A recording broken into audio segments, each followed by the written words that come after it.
est de l'existence d'un film d'exister au travers des yeux de son spectateur, ou plutôt de ses spectateurs. Un même long métrage peut exister et se différencier dans la vision des individus selon deux catégories distinctes. Ceux qui ont vu le film et ceux pour qui ça n'est pas le cas, tout simplement. À l'instar de Drive de Nicolas Winding Refn qui a fait sensation lors de sa sortie et a carrément été attaqué en justice pour publicité mensongère suite à la différence de ton entre sa bande-annonce et ce qu'il est réellement, et Spring Break a lui aussi connu ce phénomène.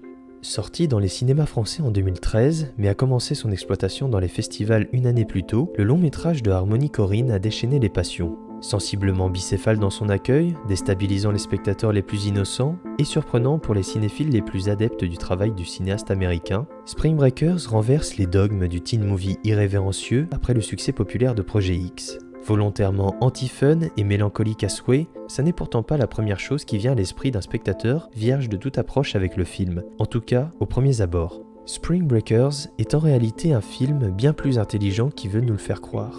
Une vision critique, voire cynique d'une génération américaine perdue entre la pensée pieuse traditionnelle et l'envie de liberté débridée d'une jeunesse s'employant à lâcher prise et s'abandonner aux joies du spring break en faisant fi de toute limite.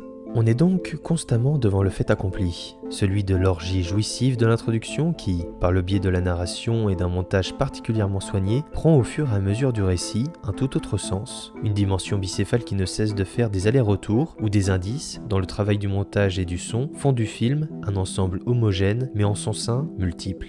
C'est pourquoi on peut associer Spring Breakers aux passerelles. Le personnage de Faith, littéralement foi en français, interprété par Selena Gomez, incarne ce parallèle, notamment dans ses échanges téléphoniques avec sa grand-mère qui tranchent radicalement avec ce qu'elle vit, mais aussi les scènes au sein de son église dans lesquelles elle ne semble pas vraiment là. Elle va alors suivre un groupe de filles, plus extraverties qu'elle, en direction du spring break.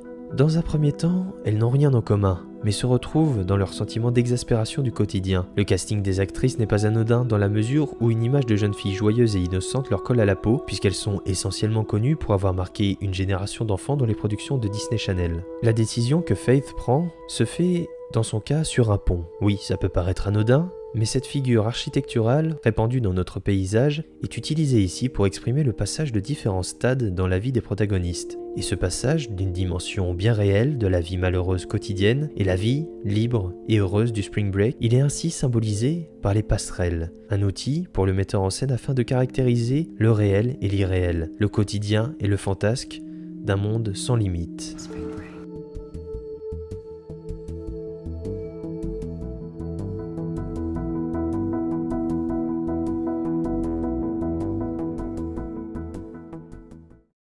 Avec l'aide précieuse et le savoir-faire d'un directeur de la photo, souvent associé à Gaspard Noé, et ayant travaillé donc sur Irréversible et Enter the Void, Harmony Korine utilise des techniques dignes d'un clip américain de rap, des effets en slow motion sur une musique de Skrillex et Cliff Martinez, mais aussi sature une image distordue dans tous les sens pour représenter les scènes de défonce. Ce qui fait que chaque place, chaque couleur, pour tel ou tel personnage ou tel sentiment, donne au film une patine bien spécifique, et un univers sonore ahurissant. Une expérience intense qui imprègne magnifiquement la rétine comme les tympans. Dans cette vie fantasmée, elles vont faire la rencontre du rappeur Alien, incarné par James Franco, qui est une sorte de parodie désespérément régressive d'un petit caïd cultivant à tout prix sa virilité. Va alors s'enclencher tout un engrenage de rapports de domination entre possession et déclaration à cœur ouvert, impossible désormais de s'attacher à quelconque personnage. On reste un spectateur soit consterné, soit emporté par le spectacle proposé. Et pour en revenir à ces rapports de force, ils sont d'autant plus intéressants à analyser dans le sens où ils sont peu communs à Hollywood. Encore à cette époque, pré-MeToo, les filles prendront progressivement le pas sur le jeune homme qui va alors ravaler ce faux excès d'hormones dopées aux stéroïdes. Va alors s'installer le décor douteux d'une relation ambiguë. L'Éden présenté au début du film prend au fur et à mesure un autre sens, caché, mais toujours sans véritable aperçu d'une finalité à cette histoire. Au premier visionnage, que ça soit dès la première minute ou jusqu'à la dernière, impossible de clairement déterminer la direction et l'arrivée du film. Le réalisateur Harmony Korine nous emmène, nous malmène et utilise tous les subterfuges possibles pour soit teaser des éléments futurs du film, soit donner de fausses clés, et confronte même à certains instants des points de vue différents d'une scène, comme celle du premier braquage. Au sein d'une diégèse identique, les sentiments, les sensations, les perceptions prennent des formes diverses chez le spectateur.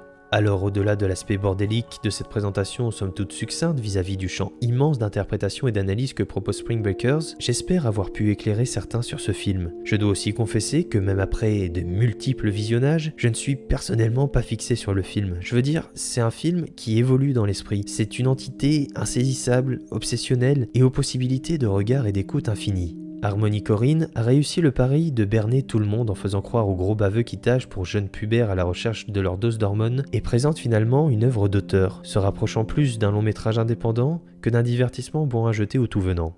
Mélancolique, triste, portrait générationnel et balance oscillante entre rêve et réalité, les images de Spring Breakers resteront ancrées à jamais dans la rétine de ceux qui ont su voir dans ce film l'intention sincère d'un auteur audacieux.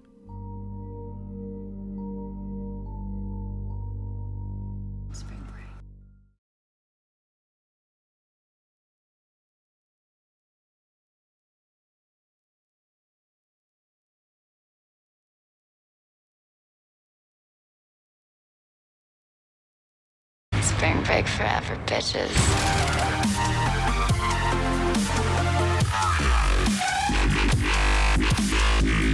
My loneliness is killing me, and I must confess, I still believe.